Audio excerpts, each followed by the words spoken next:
네, 19살 북한 군인이 200km를 걸어서 기순을 했고요. 또 북한에 억류 중인 우리 국민 2분이 송환이 됐습니다.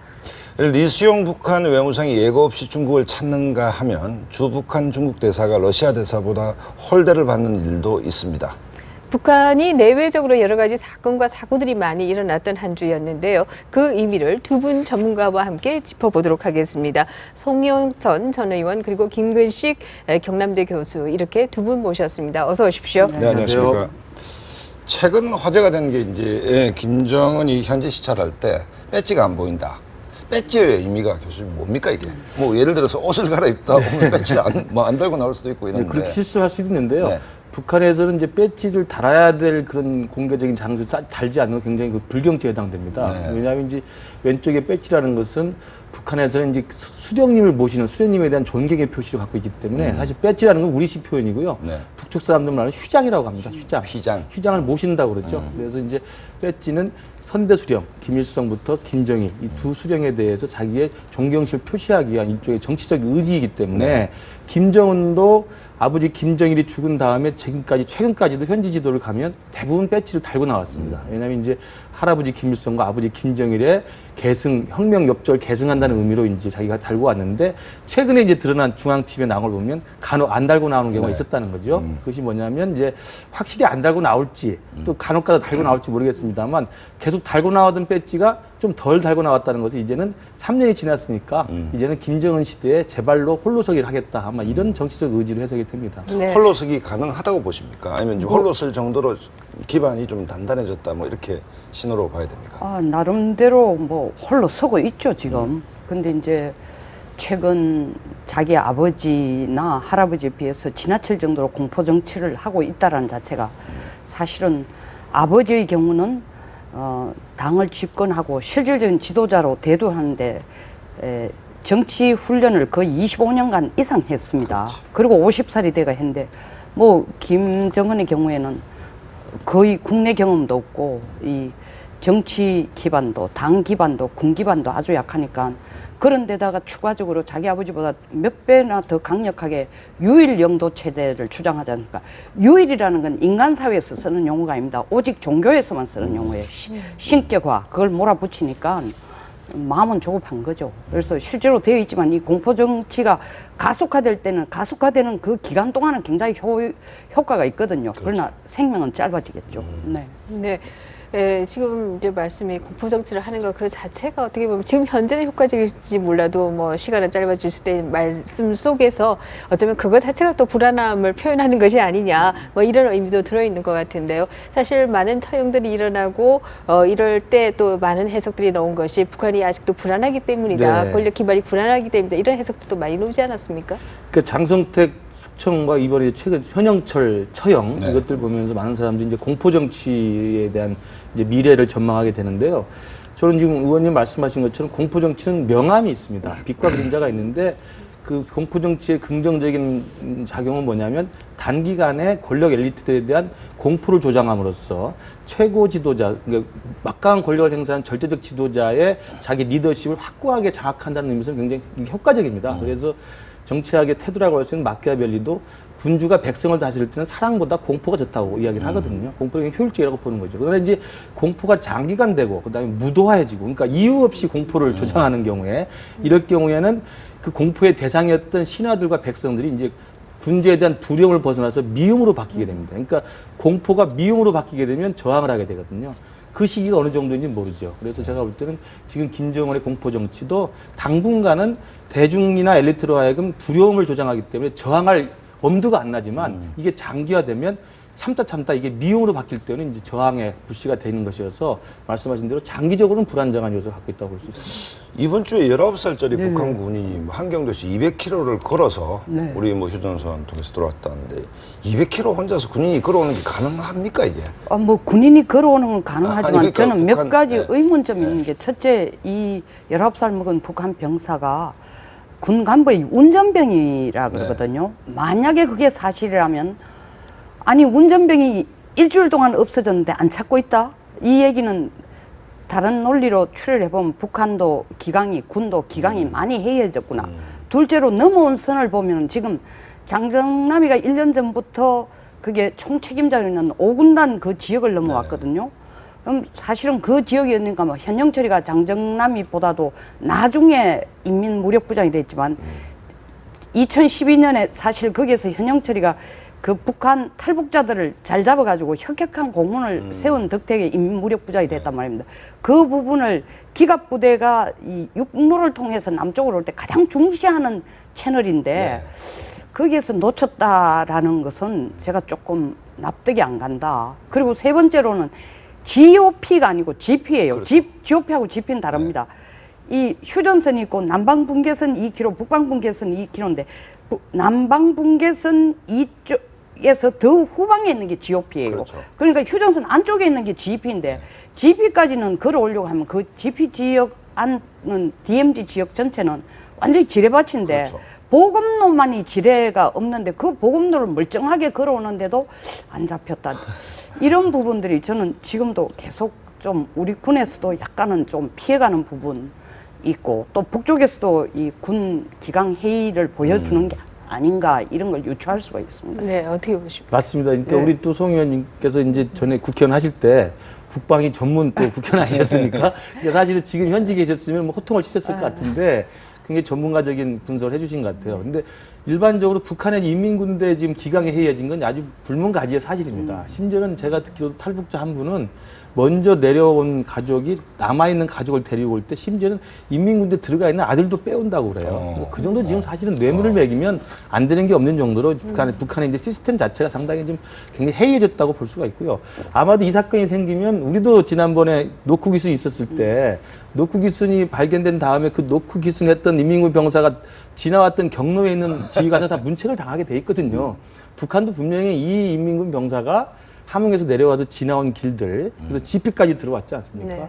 이건 아마 북한 내에서도 지금 대대적인 그 문책과 지금 책임 추궁이 있을 거라고 생각이 듭니다. 왜냐하면은 네. 2012년에 9월 28일 날 넘어온 그 노크 기순이 사실은 그때가 누가 그 지역을 담당했냐면 현영철이가 담당했단 그렇죠. 말이에요. 현영철이가 이 사건 때문에 차수에서 이 대장으로 강등이 바로 돼가 2012년 10월 10일 날 노동절 날에는 별 4개만 딱 달고 나타났어요. 그래서 직접적인 영향을 충분히 준다. 그리고 전번에 우리가 2012년 9월 28일 그 노크 기순도 사실은 한 번 노크 한 거 아닙니다. 3곳을 찾아가가 아무도 없어가 3번째 가가 두드린 게 노크예요. 네. 그래서 정말 조금 뭐 이미 지나간 이슈 같지만 예. 사실은 그래서 국내에서 14명이 문책을 당했거든요. 맞습니다. 근데 그때 제일 첫 번째 문책을 하면서 추후에는 어떤 일이 있어도 GP나 GOP의 이런 경계를 소홀히 하지 않겠다 했는데 GP 안에는 사실은 관측병과 관측 장교까지 다 있습니다. 그러니까 GOP하고 좀 달라요. 네.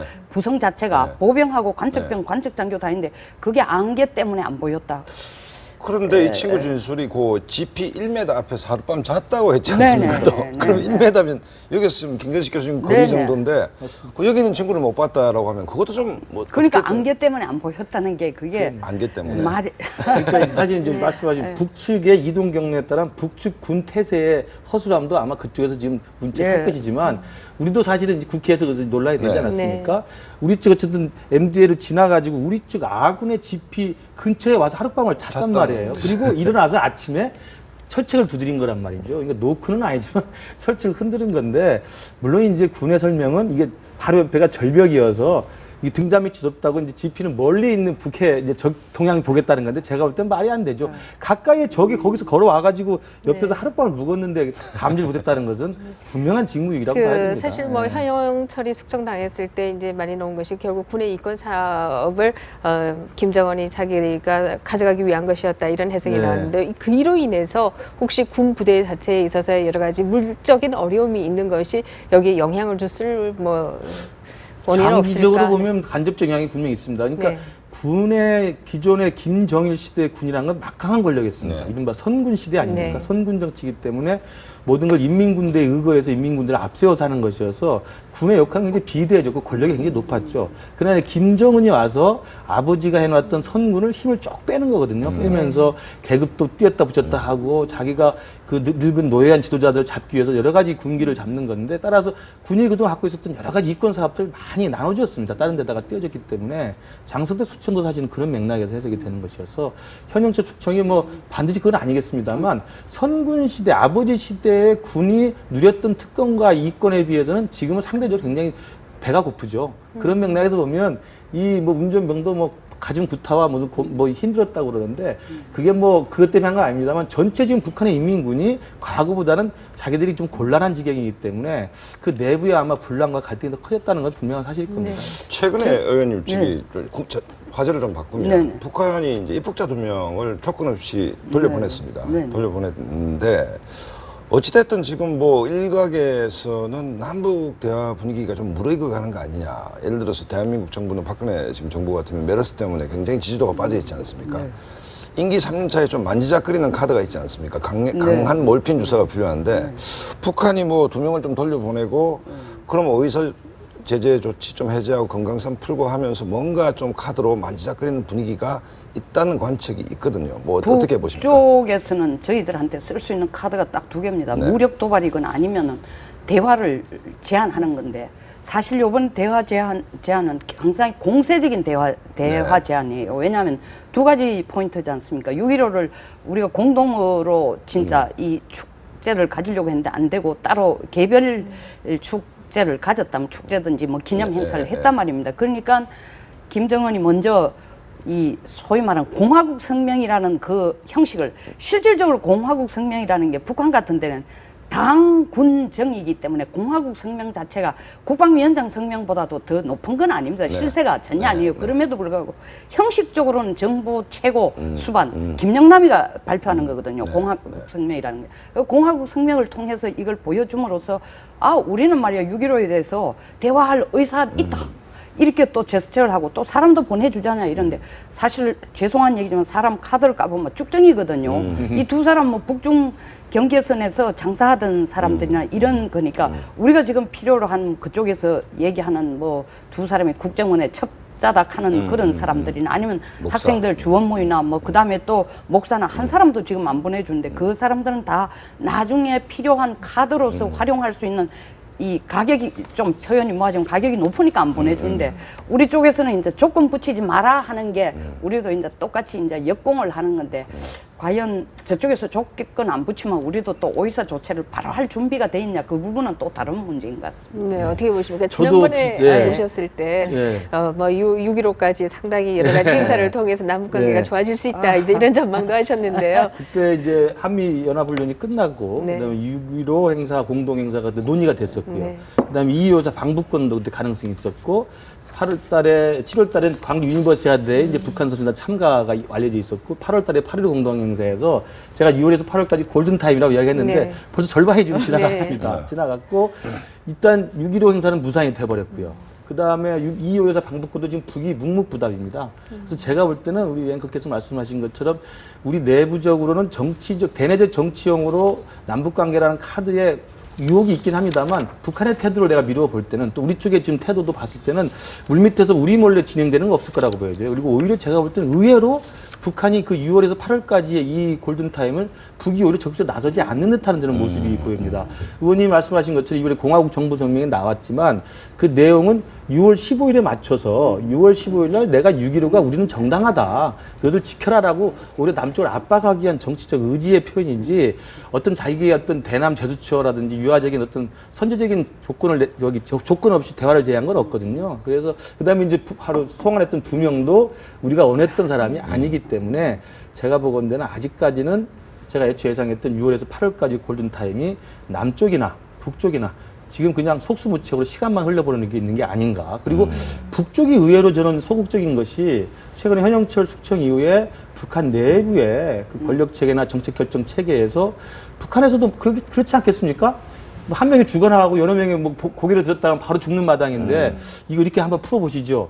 대남 관계 이렇게 한번 푸는 게 좋지 않겠습니다라고 누가 적극적으로 이야기를 하겠어요. 그냥 수령이 지시하는 것만 묵묵부답하는 거지요. 그러니까 제가 볼 때 북에서도 뾰족한 그 어떤 돌파구 발현이라는 게 쉽지는 않아 보입니다. 네. 윤병수 장관 얘기 좀 해보면 한일 관계, 남북 관계는 아까 뭐 골든 타임인데 좀 지지부진하다 말씀하셨는데 한일 관계는 확실히 뭐 좀 변화의 이 기미가 있죠. 윤병수 장관이 지금 일본 갔는데 오늘 아베를 만난다고 그러고 아까 속보 나오는 거 보면 한일 수교 50주년 리셉션에 아베가 참여한다 뭐 이런 얘기가 나오는데 뭔가 좀 분위기가 바뀌는 것 같습니다. 4년 만이죠. 네. 김성환 장관 가고 처음 가는데 저는 굉장히 긍정적으로 봅니다. 왜냐하면 박 대통령이 추진하는 유라시아 이니시에이티브에도 네. 거기에 10수개국과의 관계가 다 좋은데 일본과의 관계만 지금 끌끄럽거든요. 네. 그래서 사실은 위안부 문제 때문이 제일 핵심 문제로 국민들은 관심을 갖지만 제가 볼 때는 알게 모르게 지난 5월 달에 그 신가이드라인 그 개정이 되고 난 뒤에 미일 관계가 아주 가까워지고 더 강화되면서 미국이 한국에게도 얘기했을 가능성이 있습니다. 도대체 이렇게 하면 우리가 어떻게 이 한반도를 둘러싼 미일 관계를 강화하고 우리가 저 한미 관계를 더 강화해 갈 수 있냐. 너희들이 알아서 좀 관계를 좀 좋게 해라. 이런 간접적인 그런 압력도 좀 있었을 거고. 그러니까 위안부 문제는 뭐 며칠 전에 또 박 대통령께서 직접 뭐 거의 해결 단계에 왔다. 긍정적인 결론을 기대할 수 있다까지 던졌으니까 좀 기대를 해보겠습니다만 그래도 아주 디테일하게 들어가면 쉽지는 않을 것 같습니다만 그렇죠. 네. 그럼에도 불구하고 우리가 한일 관계 이 정말 정상화하고 50주년 기념으로 여기 한국에 있는 일본 대사관 또 일본에 있는 또 한국 대사관 이게 서로 이 축하 행사를 하는데 서로 교차일에 참석을 한다는 건 저는 굉장히 긍정적으로 보고 바람직하다. 예. 일본 측 지금 국장급 협의에서 네. 언론에 난 거 보니까 한국은 위안부에 대한 뭐 이제 사과 당연히 하는 것이고 또 피해 보상하는 것이고 일본 요구가 재밌는 것이 이번에 우리가 한다면 이것이 마지막이라는 것을 좀 어떻게 보장해라 뭐 이 얘기인데 그거 어떻게 보십니까? 사실 일본 측의 논리는 그게 있어요. 그러니까 우리는 한일 국기 정상화회담 이후부터 남쪽이 한국이 원할 때마다 매번 사과를 하고 또 이야기를 했다는 거예요. 그러니까 뭐 걔들 이제 볼멘 소리입니다만 그래서 이제 아마 그런 정서가 밑바닥에 깔려 있습니다. 그래서 제가 볼 때 이번에 한일 관계 좀 풀리는 건 저는 긍정적이라고 보는데 왜냐하면 우리 한국이 운영할 수 있는 외교정치 기조 중에서 한중 관계가 아무리 잘 나가더라도 한중 관계가 이 남북 관계가 잘 안 되면 한중 관계 결국은 복병을 만날 수밖에 없고요. 또 마찬가지로 우리가 한미 동맹이나 한미 공조가 아무리 잘 돼도 한일 관계 거꾸로 하면 한미 관계가 더 진전을 못 하는 거예요. 그러니까 이번에도 명확한 거죠. 우리는 한미 관계 좋다, 한미 동맹이 좋다 그러는데 한일 관계가 계속 풀리지 않기 때문에 결국은 한미 관계도 계속 부담스러울 수밖에 없는 상황이어서 이번에 박 대통령이 미국 가는 걸 연기했습니다만 미국 가기 전에 한일 관계가 어느 정도 매듭이 풀려야 한미 동맹이 다시 한번 발전할 수 있다고 봅니다. 그러면 저는 어떤 수준에서든 위안부 문제가 좀 매듭이 지어진다고 생각하는데 제가 말하는 그겁니다. 아베 역사 수정주의 분명히 문제가 있죠. 위안부에 대한 자기들의 역사적인 무책임을 이야기하는 건 굉장히 뻔뻔합니다만 그렇다고 해서 우리가 역사 근본지로 가는 것도 문제가 있어요. 그렇죠. 그러니까 역사를 무책임하게 수정하는 것도 문제이지만 역사에 매달려서 미래를 지향하지 못하고 역사에만 매달려 있는 자체가 또 우리는 또 근본주의적 입장이기 때문에 그것도 우리가 과감하게 탈피해서 미래지향적인 한일 관계로 가야 된다고 생각합니다. 제가 성 의원님한테 질문하면 아마 시청자분들이 저를 나무랄지도 모르는데 일본 입장에서 내재적으로 본다면 정권이 바뀔 때마다 위안부 문제 또 식민지 문제를 사과해라 하면 그러면 당신네들 나라는 정권 바뀌면 또 우리가 사과해야 되는 거 아니냐 뭐 이런 바로 그러니까 요번에는 이렇게 좀 끝이 난다고 끝장토론식으로 끝이 납니까, 해달라는 건데 뭐 지금 김 교수님도 지적했지만 저도 이 의원 생활하기 전에 연구원에 있으면 일본 실장을 8년을 했습니다. 그런데 저는 우리가 일본 한일 관계는 좀 미래지향적으로 갔으면 좋을 것 같습니다. 그렇다고 위안부 문제를 잊어버리자는 얘기는 아닙니다.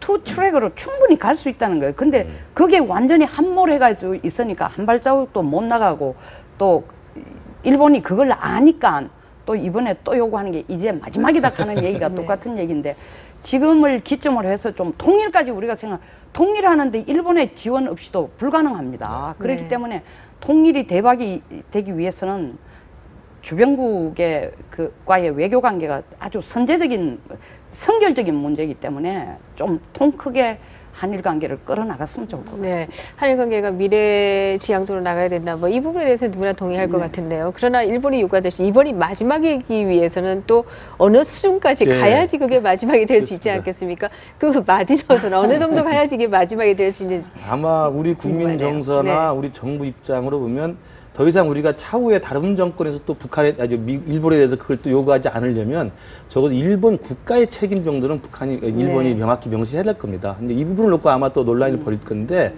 그게 제가 볼 때 국가 차원에서 배상할 거냐 아니면 뭐 민간 기구에서 배상할 거냐 전 논의의 여지가 있다고 봅니다만 이안부 문제 자체가 일본이라는 국가적 차원에서 이루어진 범죄라는 사실에 대해서는 아마 우리도 그 뒤로는 물러서기 힘들 것 같아요. 그래서 아마 그 부분만큼은 이번 한일 외교장관 회담에서 일본 측에 좀 현명한 접근이 좀 있기를 바랍니다. 네. 고맙습니다. 감사합니다.